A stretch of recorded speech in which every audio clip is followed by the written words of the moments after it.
You're listening to Art Affairs, episode 75. Today I'll be talking to Junko Mizuno.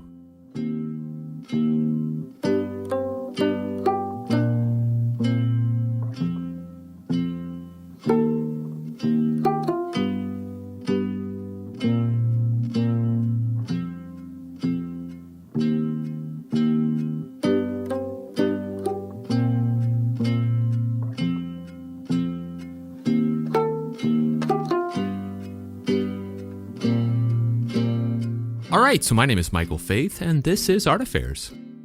Art Affairs is my attempt at shining a spotlight on the many wonderful people that make up this amazing art community, featuring conversations with artists, gallerists, curators, telling their stories. You can dig through previous episodes, complete with show notes, at artaffairs.podcast.com, but the best way to stay plugged in is to subscribe on your favorite podcast platform. And if you're really enjoying the show and want to help support what I'm doing here in an even bigger way, check out the Art Affairs Patreon. Not only does it give you an opportunity to help keep the show going, but there are several community-oriented benefits as well, like getting early access to episodes and suggesting questions for upcoming guests. You can find all the information about that at patreon.com/artaffairs. You can also connect with the show on Instagram at artaffairs.podcast. All right, so today's guest is artist Junko Mizuno. Junko has had a very diverse career, getting her start with a comic magazine publisher in Japan, and then later transitioning to a fine art career here in the States. But throughout them all, she has had an unwavering focus on strong and dynamic feminine characters. We talk about this transition from comic creator to painter on the show, as well as the curiously contrasting themes that are weaved into her work, an exciting new tarot-themed series she's going to be starting on this year, and a whole lot more. So I hope you enjoy my conversation with Junko Mizuno.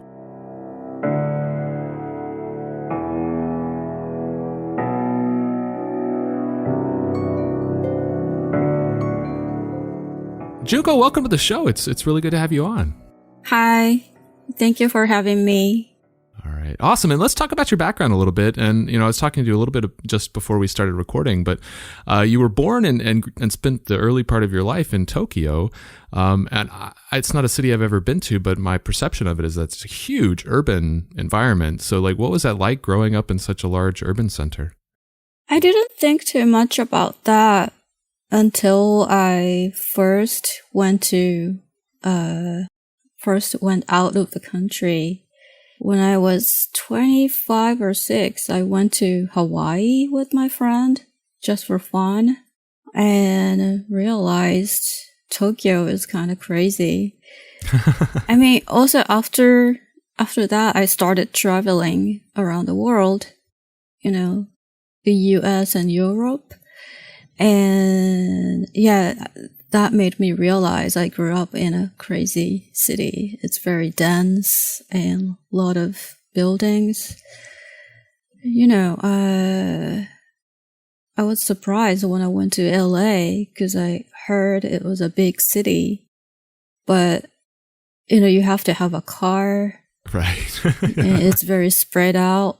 Tokyo is more, it's very dense and you can go everywhere by train and walking. It's similar to New York, but I used to think every city in the world was like Tokyo, but I realized it was not.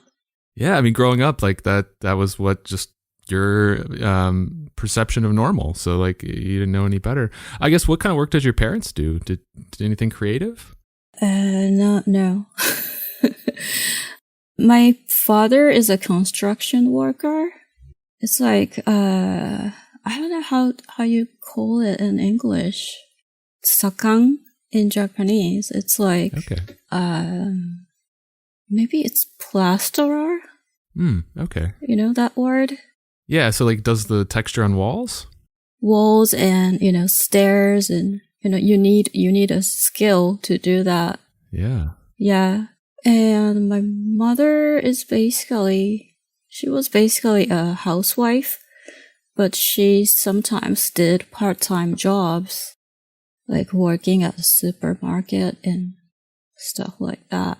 So it's a very, very normal family. I didn't grow up in a very artistic family. So I guess what sparked your own creative interests? How did you become interested in creating art as a kid? I don't remember because I was already obsessed with drawing when I was 2 or 3. I naturally started it, and I remember I was already thinking about becoming a professional comic artist when I was 3. Wow, that's ambitious. Yeah, but it was, I was born in 1973, and comic artist was one of the most popular professions for little kids because they had a lot of comic magazines for kids, and we grew up reading it. And I know that when you were like 10 years old, you went so far as submitting your own like original comic to a magazine publisher. That's I did. Crazy ambitious. Like, what made you so motivated at such a young age? I simply wanted to become a comic artist, but also I hated school so much. So maybe, if you become a comic artist and start working early, maybe I can stop going to the school early. That was your way out of school? Yeah. That's amazing. Were your parents supportive of this like passion of yours?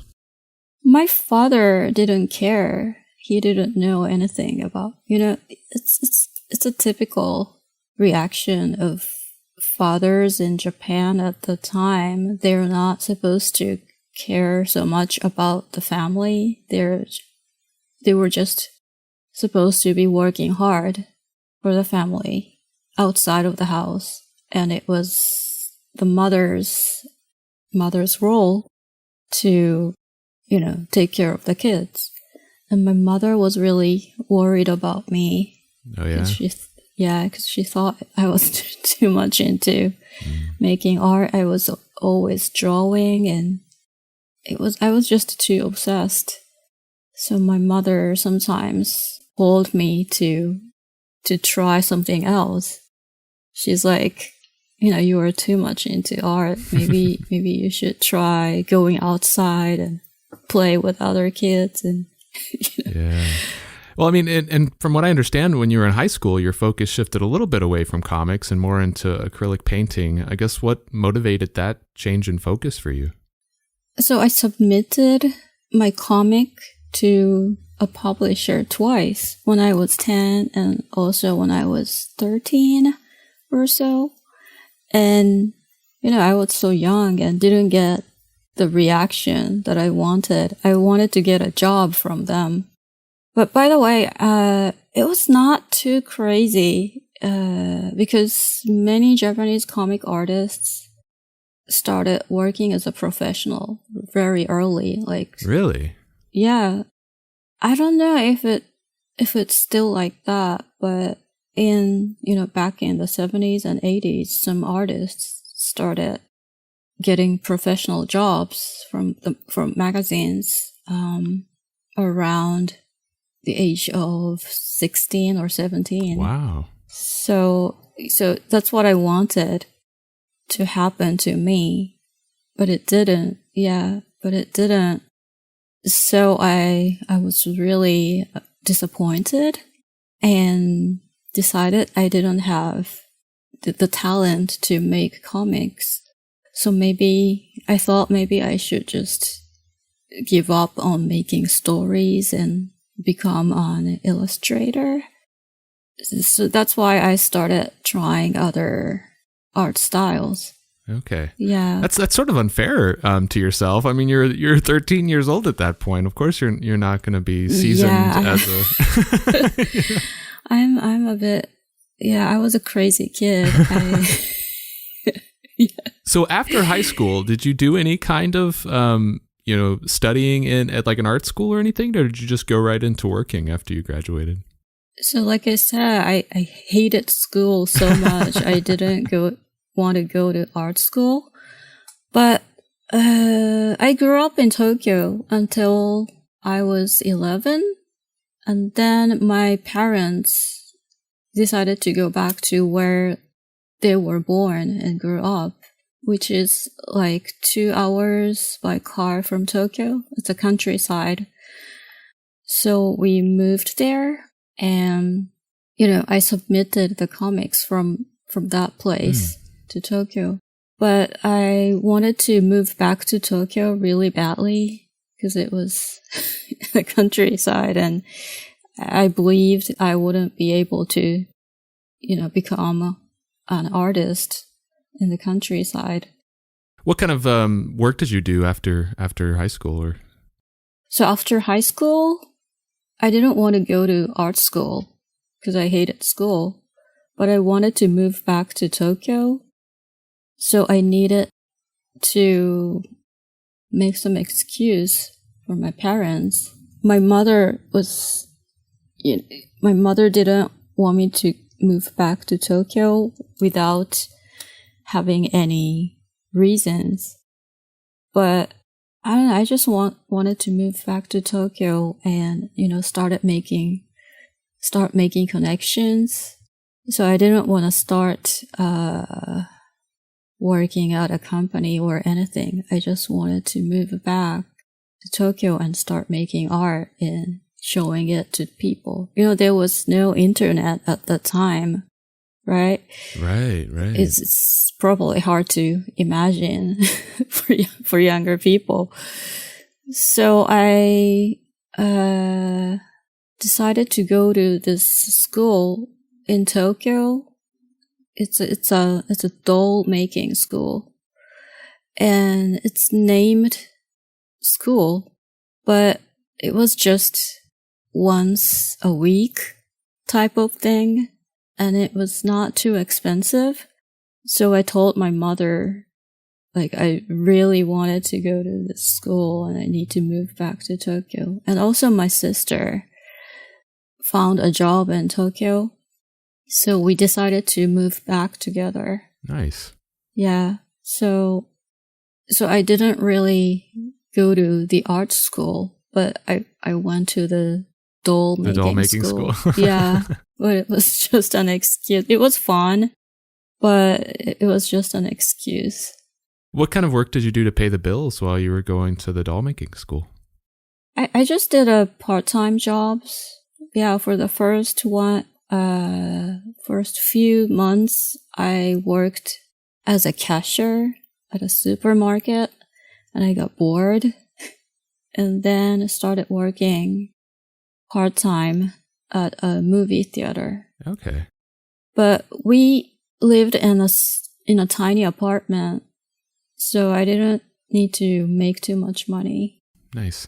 And while you were doing these odd jobs, from what I understand, you were also creating your own zine, right? Called Mina. I guess, and I remember reading up that you also made a zine when you were like 5 years old for your sister. So was this like an extension of that earlier project, or was this a whole new endeavor? Yeah, exactly. I was really shy at the time, and I didn't have the courage to bring my art to publishers directly.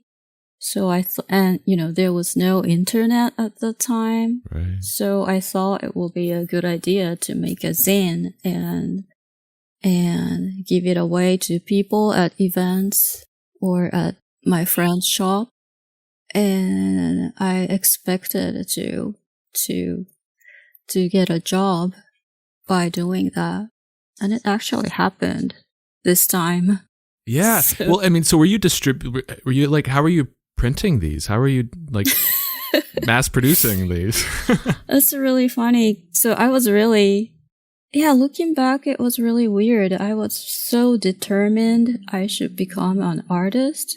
But on the other hand, I was really shy, and I was not sure how people thought about my work. And I was scared to see the reaction directly. So I was so, I was even too shy to bring the works to the printer. Oh, wow. Because my work is a little bit weird. So I thought people would, I was scared people would think I'm a weirdo. And I was also kind of ashamed to see the reactions. So I just brought the originals and photocopied it at the shop so no one could see it. So I didn't really mass produce it. It was like 20, 30 copies at the time. Okay. And you just assembled it all yourself? Mm-hmm. Okay. With staplers. Interesting. But that actually got you discovered. Like you said, that actually ended up getting you a job.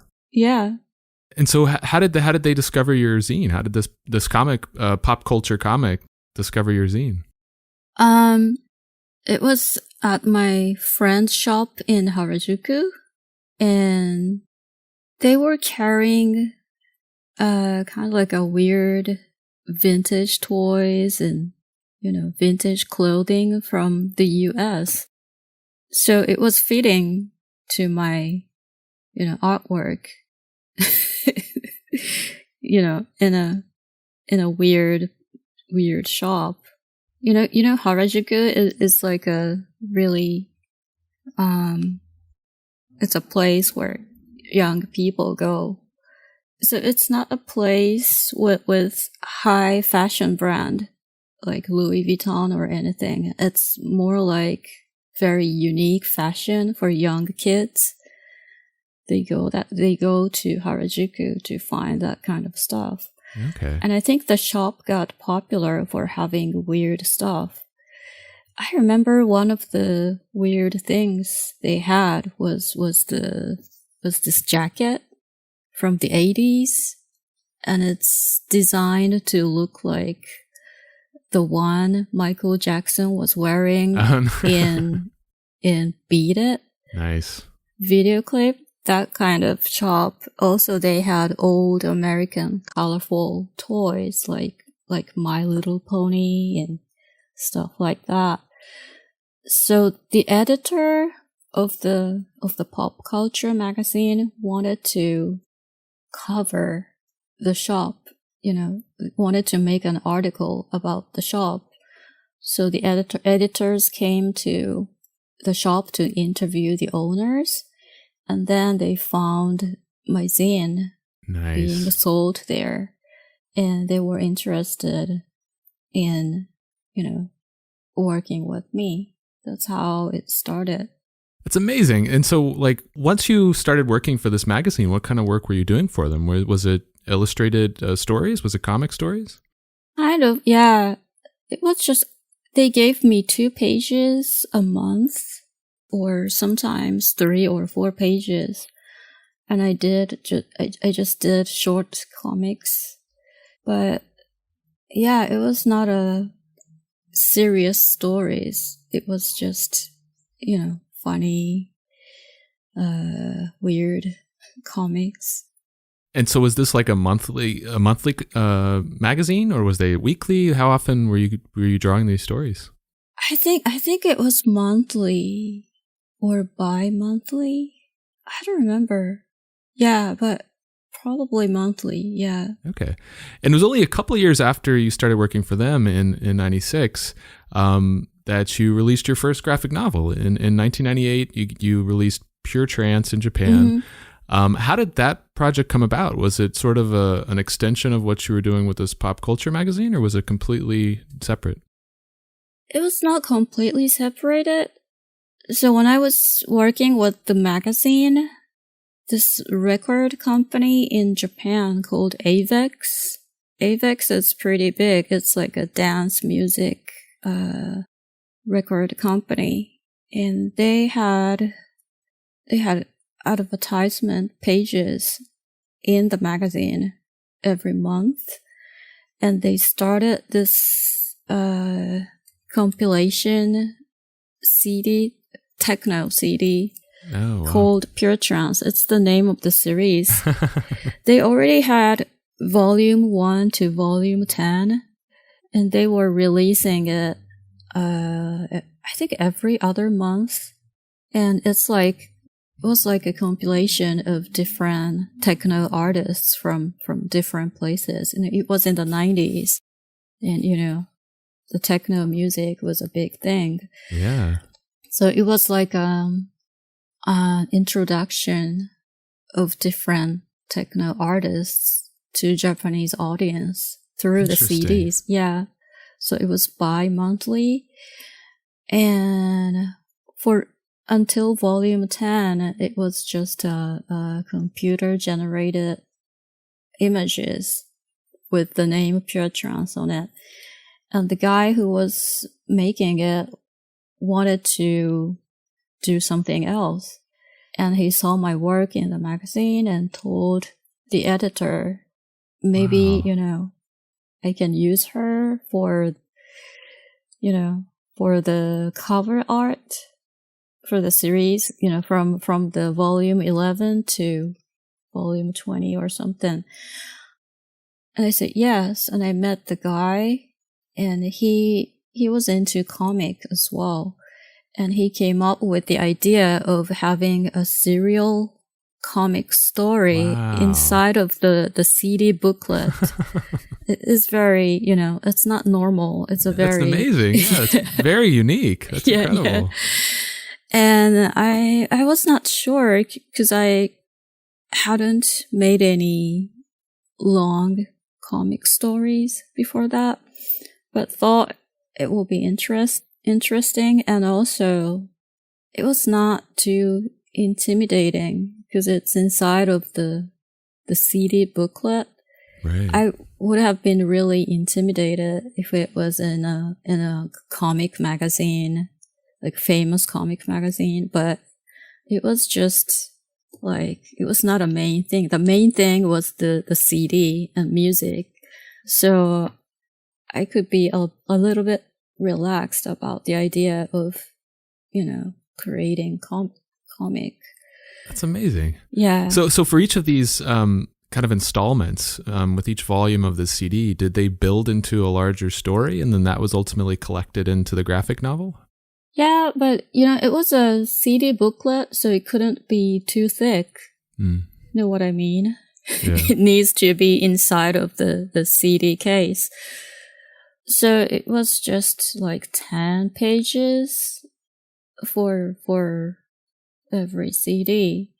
But around the end of the story, this other editor, I think I had already started working with other publishers at the time, and one of them was interested in making it into a graphic novel book.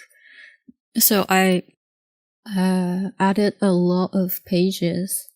It's a very different version. The book version is very different from the CD booklet version, because I had to make it much longer. Sure. And so with something like Pure Trance or one of the many, graphic novels that you've created since, do you typically create all aspects of the graphic novel, from the art to the lettering to the coloring? Do you do all of it yourself, or do you have other people involved in some of those roles? No, I do everything by myself. And it's normal for Japanese comic artists. Yeah. And how do you usually approach like the story side of things? Do you typically write the story out in its entirety as sort of like a manuscript, or do you break things down along the way and do them bit by bit and break it up that way? It's a complicated process, and I haven't done it for a long time, but I usually start imagining things. Things come up in my, the images come up in my head. And I write it down or just do sketches of it. And then I write down the script.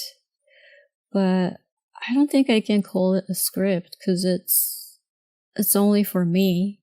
I think other people probably don't understand what it means. But I make a script kind of thing, and then break down the story, like, this is going to be on page 1 to 3, and then 3 to 4.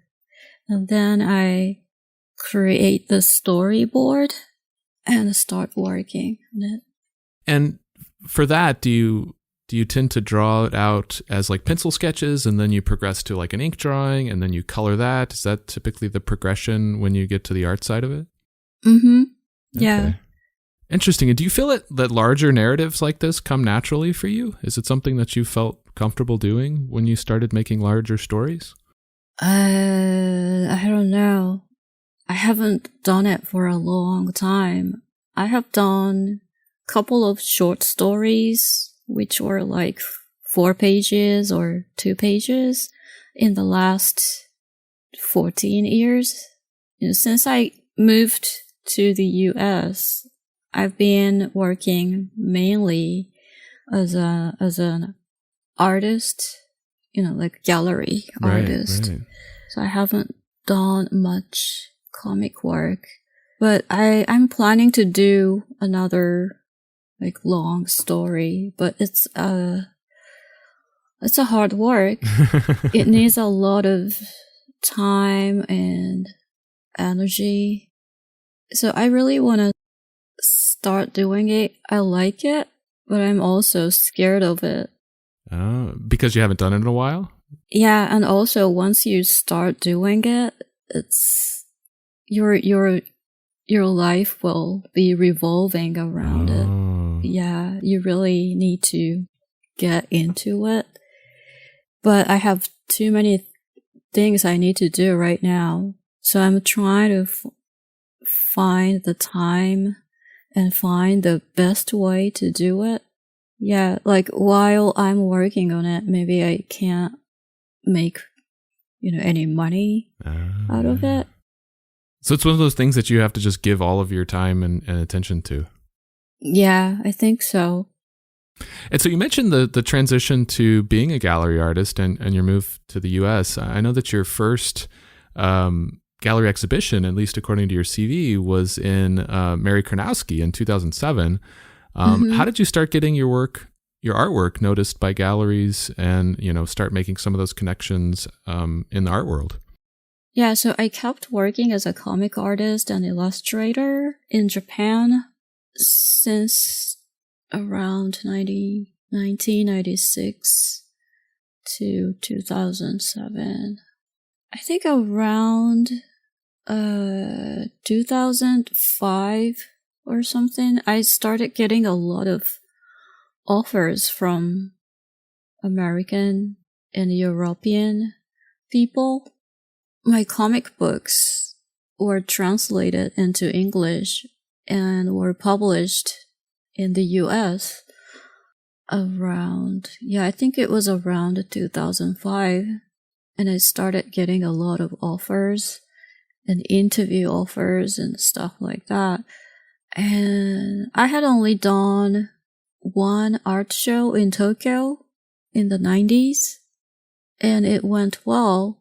But after that, I was focusing more on comic work, and I didn't do any art shows. I got some offers for gallery shows, but I was not sure how it worked in the US. So I kind of wanted to try doing it, but I was also thinking, like, if it was the good time to do it, because I was so busy with, in Japan, it's more about, deadlines. I had serial comics in monthly magazines and also illustration jobs. The schedule was really tight. And my English was not really good also. So I hoped someone would help me on that.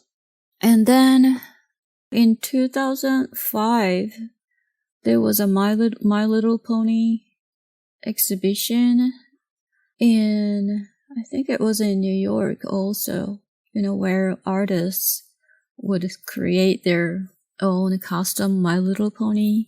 We were given the blank ponies and we, painted on it. And I decided to do that because I loved My Little Pony and it was a group show. So it was less intimidating than solo show. So I thought it was a good chance to, be in the gallery world. Yeah. And then I did that, and I also decided to go to New York to see the show. So I went there, and I met Aiko, do you know Aiko? She's a graffiti artist. She's Japanese, and she talked to me there, and she knew my work, and we became friends, and nice. Started communicating on emails, and then in 2007 or 2006, she told me she was going to have a group show with Miss Fan. And, she wanted to have one more person, and she asked me to do the show at Mary Karnowski. That's awesome. That's how it happened. Yeah, it was great because I could start doing the gallery show with the help of Aiko. Yeah. That's amazing to make that kind of a connection with a fellow artist like that. Yeah, we even shared the same attorney for the visa application. Amazing. Yeah. It was her. She told me, maybe you can move to the US. And, So were there not very many opportunities for you to show your art in a gallery setting in Japan? Like, how does the art community differ there versus what you've experienced in the US? I'm talking about, like 20 years ago. Right. It was very different. I think at the time, so when I did an art show in Tokyo, I was still like 23 or 24. So how long ago it was? It was almost 30 years ago. Right. And I remember basically gallery shows in Japan at the time was the artists rented the gallery.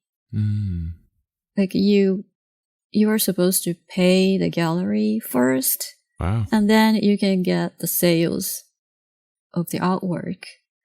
That was how it worked in Japan around 30 years ago. Mainly, I don't know, maybe there were some galleries that worked the same way as the US and Europe, but as far as I know, it was normal in Japan to rent the gallery for artists. But I think it's changing now. There are more, galleries that work as the same way as in here and also in Europe. That's what I hear from younger artists in Japan. But it's still difficult because collecting original artwork in Japan is not very common. Really? Yeah. So when people like art, they usually, get art books or merchandise. It's also changing now, but it's still difficult to sell like big paintings, especially, the style of my artwork. It's easier if you are painting something more, how would you say, traditional, like the scenery or a portrait or something, something, how would you say, safer. Right. Because usually the people who buy original artworks are wealthy people. But my fans are much younger, and I think it's difficult for them to start collecting originals.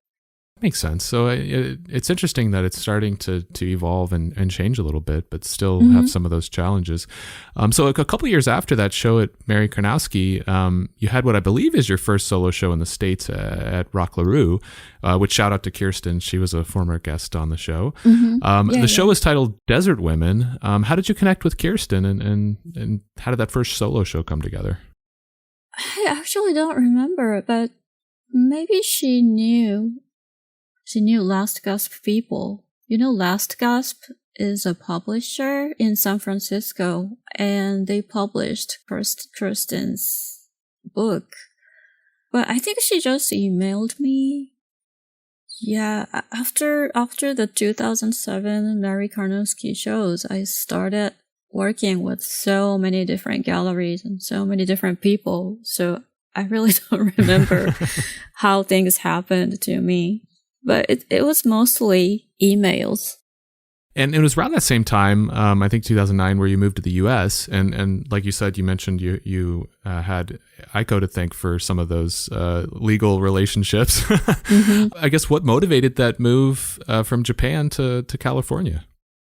That was the success of my gallery shows. I was surprised how many pieces I could sell, and it was new to me. I never thought about selling originals and, making a living as a gallery artist. It was fun. Also, in Japan, I was getting much less jobs around that time. I was pretty busy in the 90s and until early 2000, but I only had couple of serial comics, but the jobs I was getting around that time was from, I remember I worked in a porn mag in Japan.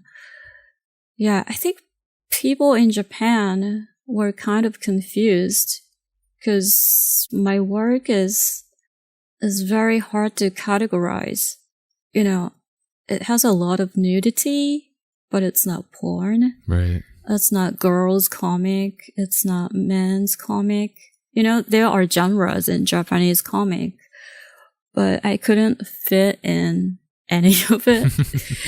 So I found out, I thought maybe I could do something more interesting in the other countries. Yeah, that's interesting. And you mentioned, the different gallery relationships that you've had throughout the course of your career, from Gallery Nucleus, La Luz de Jesus, Cotton Candy Machine, a handful of others. I guess, do you feel that having a strong relationship with a gallery in that way is an important component of your career? Like, has that been a necessary, component of a modern day artist? Yeah. I totally think so. I don't know, maybe some artists have managers or, the people who take care of them. But for me, it's especially Gallery Nucleus has been really helpful. Yeah, it's important for me to have someone to talk to and, who listens to what you want to do and who tries to help you accomplish it. Sure.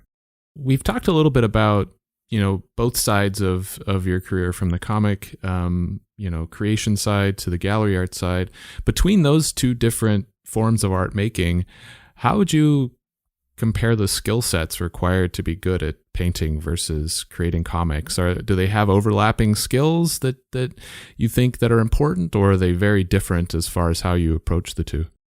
Yeah, they do have overlapping skills, like drawing, right. It's the basic thing. But yeah, making comics helped me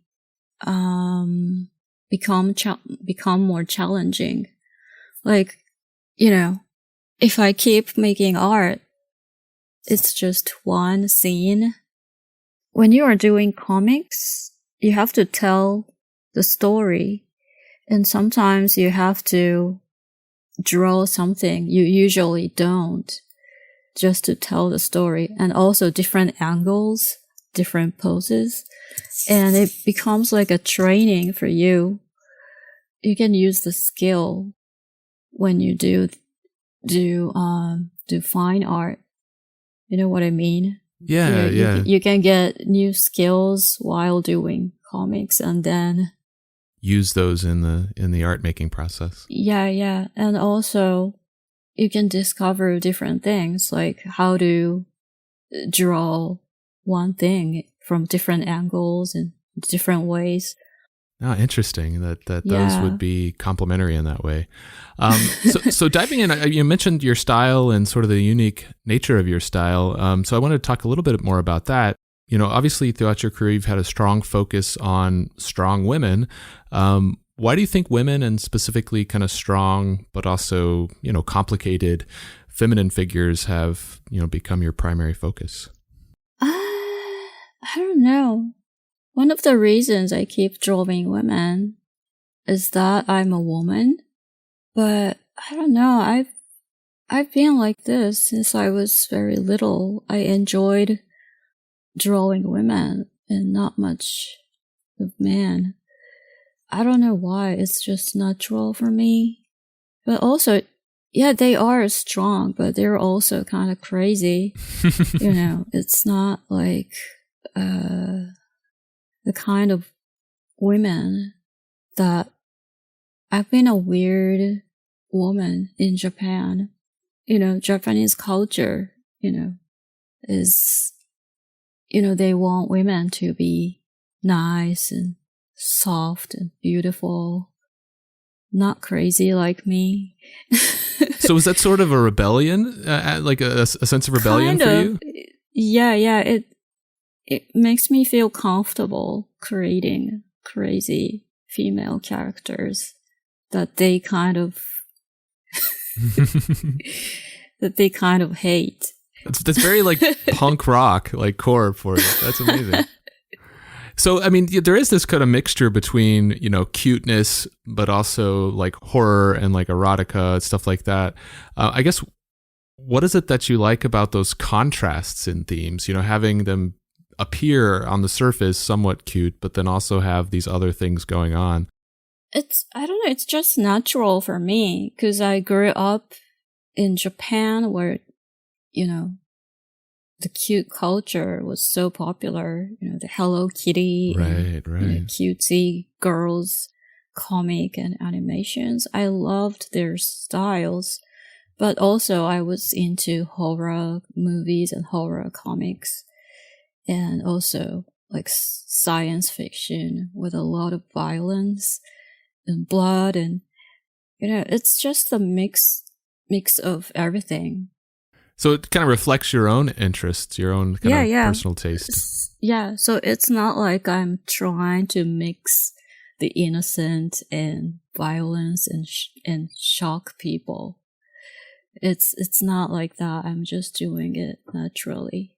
I think it's also natural because the world is like that. The world is a mix of different things. Yeah, very complicated, just by its very nature. And oftentimes, I in reading up on your style of work, especially in the early part of your career, I saw people compare your work to a kawaii noir style, like a manga noir. But obviously your style's evolved far beyond that, since the early days of your career. How do you feel that your work or your style has evolved over the years, either in terms of themes or appearance? Sometimes I feel like I'm doing the same thing over and over again. I haven't changed much, I think. But I think I'm more aware of why I'm making the art in the style. Like I said, I was uncomfortable being in Japanese culture, being a weirdo. But still, when I look back my old work, I feel like I was just doing what I wanted to, but the reason behind it was the same thing. I haven't changed, but I'm just able to make it into words now. Back then I didn't think too much about what I was doing, but now I know why I've been doing it. Interesting. So it's, you're better informed about the origins of your own creative voice, I guess. Yeah, probably.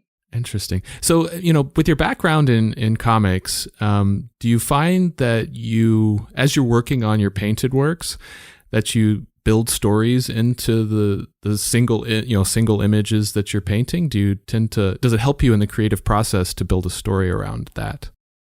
Yeah. Not all the time, but sometimes I create stories and I use the story in the comic. So yeah, it's good for me to do different things. I also get bored very easily. So it's better for me to be doing different things all the time. Have you ever written stories about a character that was in one of your paintings that you really liked the way that character was depicted, so you made a story out of it?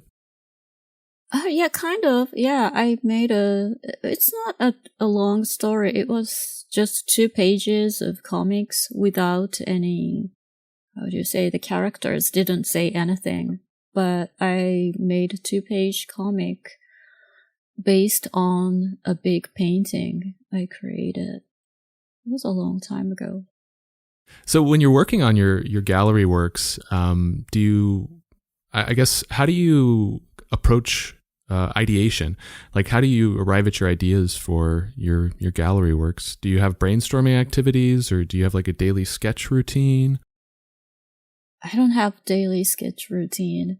I wish I had, but it's very random. Sometimes I come up with an idea seeing one Instagram post, or sometimes I randomly come up with an idea while I'm walking around in my neighborhood, or when I'm watching movies or listening to music. It happens randomly in different places.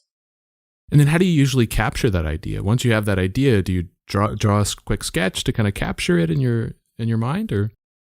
Yeah, when I'm walking, I can't sketch, so sometimes I email myself the idea and come home and do a sketch, or sometimes I don't remember what I meant.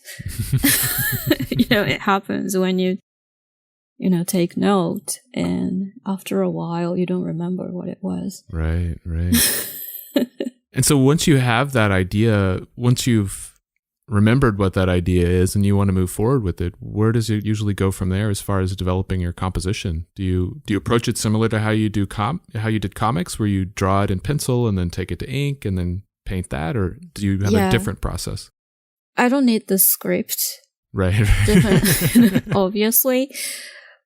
But yeah, I start doodling and then do a sketch on paper, and then I scan it into Photoshop. I make a mock-up of the painting on Photoshop, deciding on, what color to use. And then I print it out and trace it onto. Recently, I use wood panel a lot. So I, trace it on the wood panel and start painting. I also print out the mock-up and use it as a reference. Does it ever evolve much after the point where you've created that mock-up? Like, as you're painting it, do you change certain elements along the way, or does it stay pretty close? Sometimes, yeah, but it's usually pretty close. I don't make a big change, but it's a very, very rough mock-up. I'm very impatient. Some artists make mock-ups that are like, that are already like the finished work. Right. But I'm not like that. You just want to get started. Yeah. It's a very rough mock-up. So it looks different, but the colors are the same. And once you start working on a painting, the painting part of your piece, do you tend to focus entirely on that one piece until it's done, or do you work on multiple pieces at the same time? Sometimes I try to finish 2 pieces at the same time, but it's not ideal. I like focusing on one painting at a time, because it's easier, and I'm getting older, so it's difficult for me to focus on, on two pieces at the same time for a long time. But sometimes I have to do that because of the deadlines. But I come up with ideas while I'm painting a piece. I come up with ideas for the next painting. That makes sense. And as far as the mediums that you work in, you pretty much work exclusively in acrylic for your painted pieces. Mm-hmm. What is it that you like about acrylic as a medium opposed to something like, watercolor or oil or something like that? I've tried oil when I was in high school, but I decided I was too impatient for that. It's the impatience. Well. Yeah, it takes a while to dry up, and also I didn't like the cleaning process. Right. Yeah, and the smell. You just want to paint. You don't want any of the other stuff. You just want to get in and paint. I get it. Yeah. Are there any other mediums that you want to explore that you haven't had a chance to? I really want to start making doll houses and dioramas, miniatures. That's what I'm planning to do when I'm like 70 or something. Okay. Yeah. I used to do that when I was like 10 or 11. I used to love making miniatures and doll houses as a kid. That was one of my hobbies. I really liked making tiny food and, tiny houses. I mean, that's sort of a good segue, because I did want to talk to you a little bit about the figures that you've created over the years. And you have a new Witch Queen figure, actually, that was recently made available for pre-order by Kid Robot. What was the experience like working with Kid Robot on this new figure? I've worked with them for a long time. So, yeah, it was pretty much the same. But this time I was really impressed by the sculpting process. I just need to draw the turnaround drawing, like from side and back and front drawings, and the sculptor develops it from my drawings. But it used to be really, I don't know, sometimes it was difficult because the sculptor couldn't, get what I had in mind. And it took a long time and I think when I started working with them, they were still sculpting physically. But recently it's all digital, and it got more, I don't know, maybe that's because they got used to my style or something. But this time it was pretty fast, and once I said something, they made the change perfectly. Oh, it was nice. Yeah, and I thought I was really impressed how it had become so easy to work with sculptors over the years. That's awesome. And is this new figure, this Witch Queen figure, is it based off of a character that you've had in a painting before, or was this an entirely new, or did you have to create art specifically for this project? It's the witch. The witch character has been in many of my artworks before, since 2015, I guess. I had an art show in New York called Triad. And Triad is about 3 characters. One of them was the witch, and the other 2 was the nurse and wrestler. And yeah, they were in a couple of paintings. And then the painting series was made into a pop-up book. And I really liked the characters, and I also did some silkscreen art prints with them in it. So the witch character, she's kind of like a shapeshifter. She has two big horns, But other than that, she keeps changing kind of, the hairstyle, and, she looks different in different art pieces. So yeah. So it's like a queen version of her. Nice. For that figure. That's amazing. And like you said, you're no stranger to working with Kid Robot, and you've made several figures over the years. Do you like, just in general, how your artwork translates to the third dimension? Mm-hmm. Yeah, it's fun. And sometimes the figures look better than my drawings. Well, because you yourself were a toy collector. I mean, you're a longtime toy collector, even back when you were a kid. You were saying, I guess, what first got you into toy collecting? Was it just an extension of what you enjoyed as a kid? Yeah. I really liked playing with toys that are more like dollhouse playset kind of toys. I was not much into dolls, like fashion dolls, like Barbie and stuff like that. I was more into, the toys with houses and, the world around it. So I was really obsessed with toys, but my mother gave them away at some point. Usually kids lose interest in toys. But I didn't. And when I grew up, I decided to get back the toys I had lost in my childhood.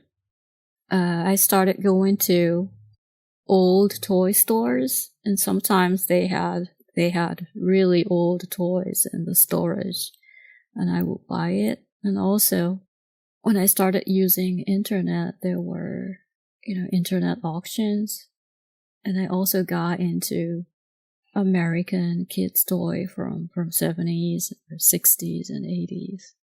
And I started using eBay and spent a crazy amount of money on eBay. I was buying from Japan. The shipping was insane, but I didn't care because I really wanted the toys. And also it was inspiring. Sure. For my art, yeah. The colors of the toys and the shapes. Yeah. Especially American toys. I think it looks normal to American people, probably. But to Japanese people, it looks very, very colorful and crazy. Really? Oh. Yeah, My Little Pony looked crazy to me. Because it's ponies with long, colorful hairs and kind of psychedelic. Yeah. Right. Yeah. It's amazing. Yeah. So this new figure, is this pre-order limited to a certain number? Or I want to make sure that anybody listening that might want to pick one up knows enough in advance. Thank you. They are taking pre-orders. And I think the original version with the purple dress, I think it's not a limited edition. Okay. They're taking as many orders as they can. But they recently started taking pre-orders for the black and gold version. Oh, okay. And I think that was 300. Okay, so that one's edition. So they have two. They have one that's unlimited for people that want to take their time, and then there's a limited version that is available as well. I think so. Yeah. Okay. Awesome. Very cool. So, I want to talk to you a little bit about another new kind of late breaking thing that I discovered while reading up. And it's actually announced last week, I think.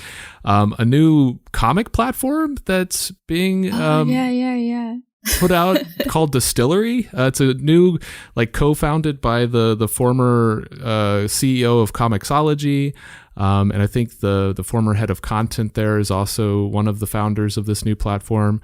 And it's a new creator-owned digital and physical comic book publisher and distributor called Distillery.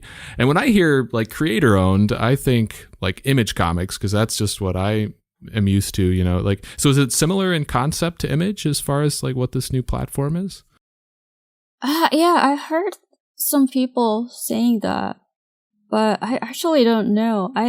Okay. I haven't been in the comic world for a long time, but yeah, people are saying it sounds like Image Comics. But I'm still trying to figure out what I'm getting into. Okay.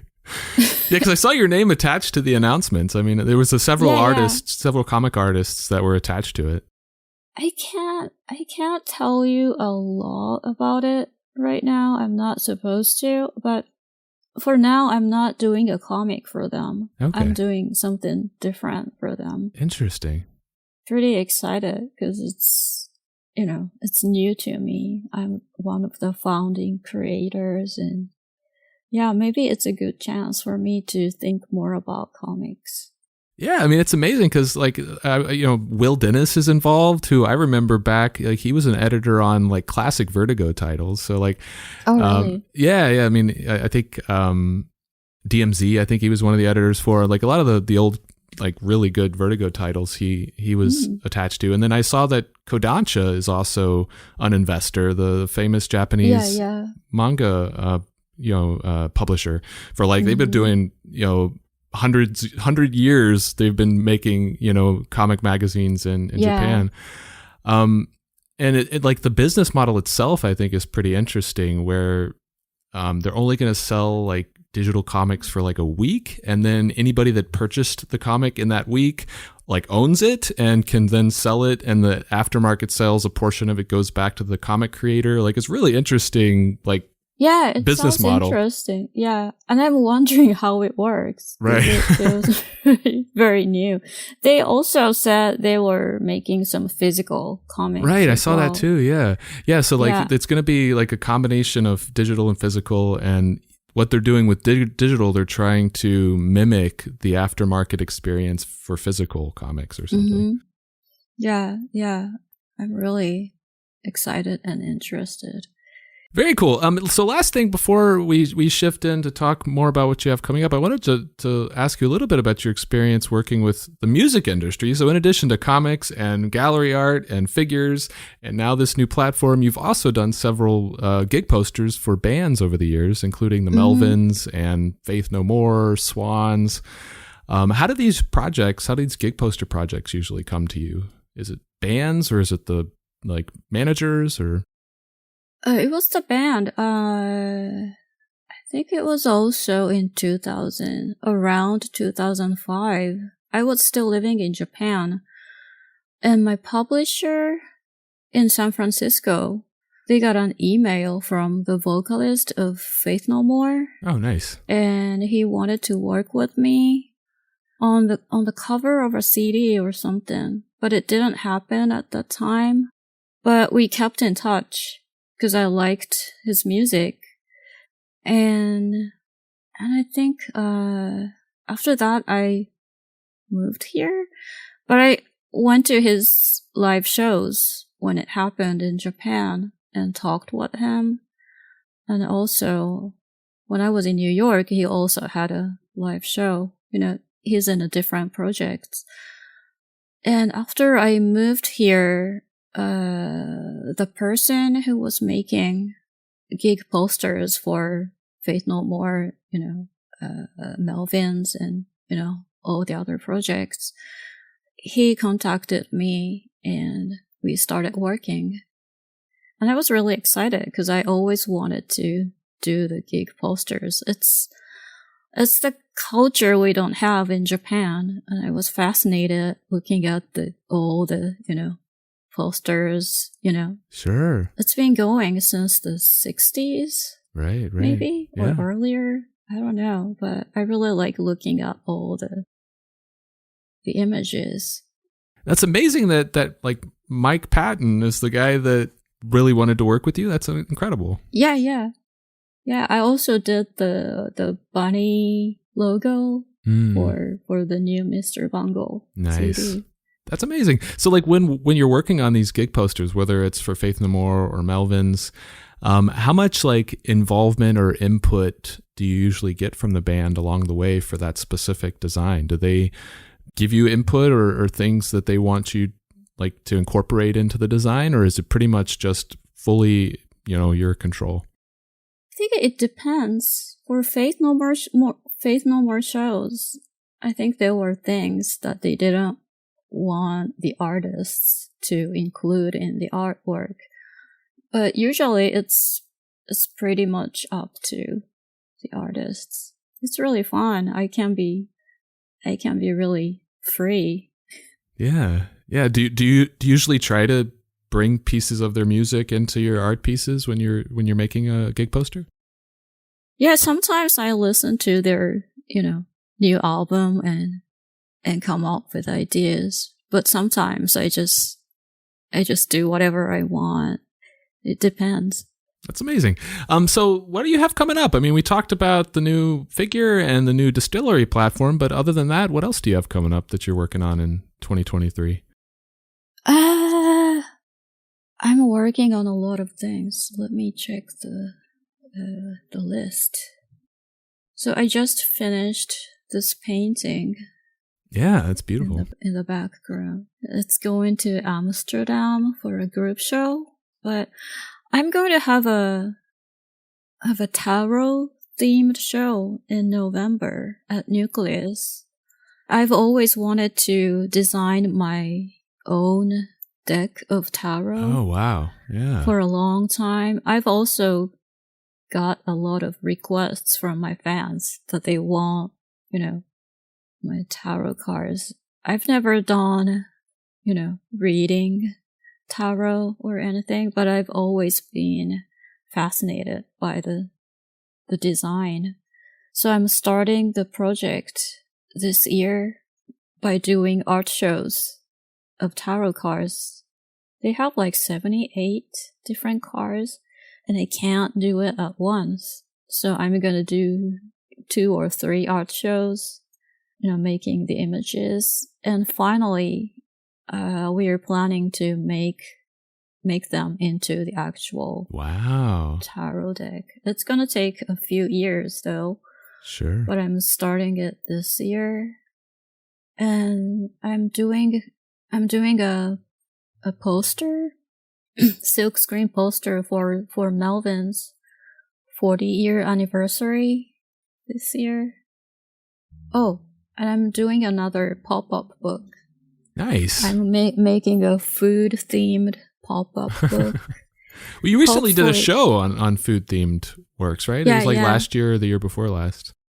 Yeah, I've been doing this series of food-themed paintings over the years. And we had the last one last year. And the pop-up book publisher decided to make some of the pieces into pop-up. Is this the same publisher that you worked with before on your other pop-up book? Yeah, it's the same publisher. Nice. For the Nucleus work, the tarot work that you mentioned, you said there's something in November. Is that going to be a show that's going to be some subset of the 78 pieces, or are you going to be spreading them out across all of the shows that you have coming up in the next couple of years? For now, I'm learning about tarot, reading a book. But I'll probably pick some cards for the show, and I'm probably doing like 25 or 6 different cards and keep doing it. Awesome. In the next few years. Really cool. I love that idea. That's amazing. One of the former guests, Jeremy Hush, had his own tarot deck that was, I think, very well received by the community. So I love that idea. Yeah, it looks like a lot of fans of tarot are there, wanting different things. Awesome. Anything else coming up that you'd want to put on people's radar? Events, print releases? I mean, you mentioned the Melvin's poster, but any like art print releases of your own work? I just want people to check my Instagram and also subscribe to my newsletter. Awesome. Yeah. Why don't you let people know where to find you online? What's your Instagram and your website? My website is Mizuno-Junko.com, and all the other platform you can find it on my website.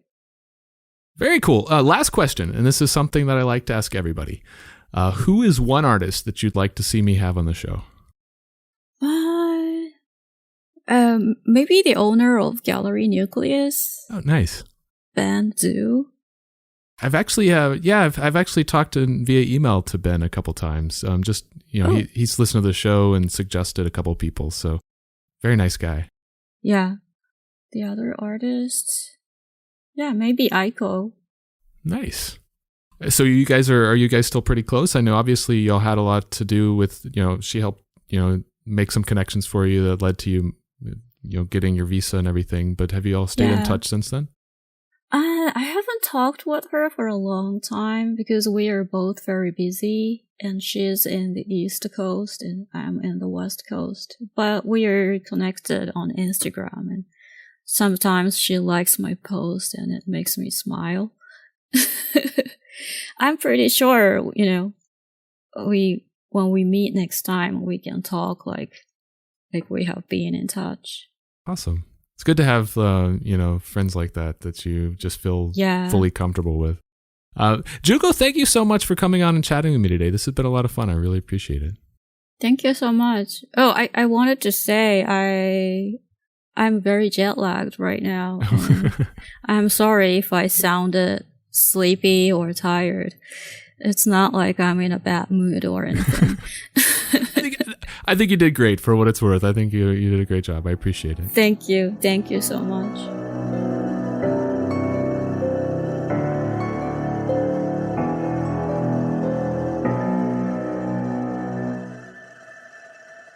So that's it for this episode of Art Affairs. I hope you enjoyed my conversation with Junko. It's super impressive how ambitious Junko was at such a young age, sending in comic submissions at both 10 and 13 years of age. And I didn't even realize that so many comic creators in Japan got started at such a young age, like she said. And then 10 years later, after making those initial submissions as a kid, she was discovered by a publisher through this DIY zine that she'd been making in her spare time. An activity that she'd been up to since she was 5, making zines for her sister to read. And from that fortuitous discovery, she's had such an interesting and varied career. Primarily focused on gallery art, but also making figures and gig posters. And now this new comic publishing and distribution endeavor, Distillery. She wasn't able to talk too much about what she's doing for them, but I'm sure she'll be sharing more on Instagram as it gets closer to launch. The other really cool project she has coming up is that tarot card painting series. Spread across several shows over the next few years, Junko's going to be creating paintings of different tarot cards in her style. With that and this new Witch Queen figure, there's a lot of cool stuff coming out this year from Junko. So thanks again to Junko for joining me today, and thank you for checking out the show. I'm truly grateful for your support. And just a reminder, one big way you could help out if you're really enjoying the show would be to check out the show's Patreon. You can find all the details on patreon.com/artaffairs. And as always, you can contact me through my website at artaffairs.podcast.com or on Instagram at artaffairs.podcast. So until next time, be good to yourself and be good to each other.